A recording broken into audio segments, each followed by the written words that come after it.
Isang lalaki ang lumapit kay Abu Huraira, Abu Huraira radiyallahu anhu. Sinabi niya sa kanya, Abu Huraira, ano ang at-taqwa? Bigyan mo ako ng definisyon na maisa sa ulo ko at hinding-hindi ko malilimutan. Ano ang at-taqwa? Sinabi niya sa kanya, nakapaglakad ka na ba sa daang matinik? Parang, nakalakad ka na ba sa daan na puro tinik? Sinabi niya sa kanya, oo. Sabi niya, paano mo ito tinawid? Sabi niya, itinupi ko ang aking damit sa ibaba. Itinaas niya ang damit sa ibaba at sinabi, maingat akong naglakad ng hakbang sa hakbang, tinitingnan kung saan ako tatapak.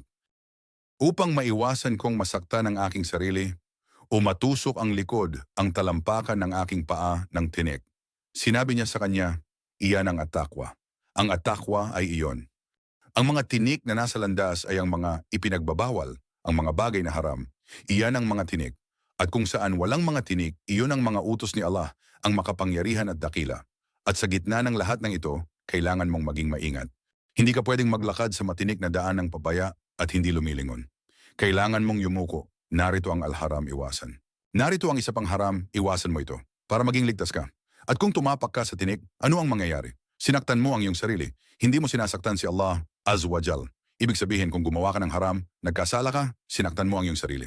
Hindi mo nasasaktan si Allah Azza wa Jal, hindi nasasaktan. Hinding-hindi, kahit katiting. Tama? Hindi mo sila sinasaktan kahit kaunti. Wala tadurrunahu syai'a, sabi ni Allah. Sinasaktan mo ang sarili mo. Sinasaktan mo ang sarili mo sa pinansyal, emosyonal, psikolohikal at pisikal.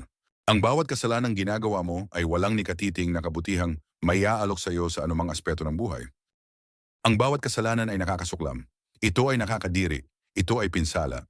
Ito ay panganib, ang bawat kasalanan.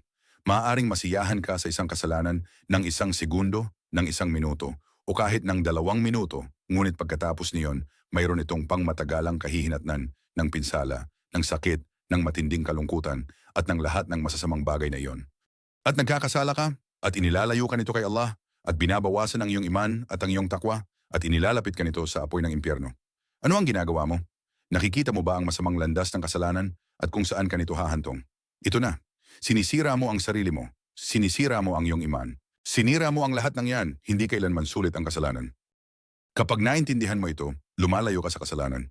Kung lumalayo ka sa kasalanan, pinaninindigan mo ang takwa Allah subhanahu wa ta'ala.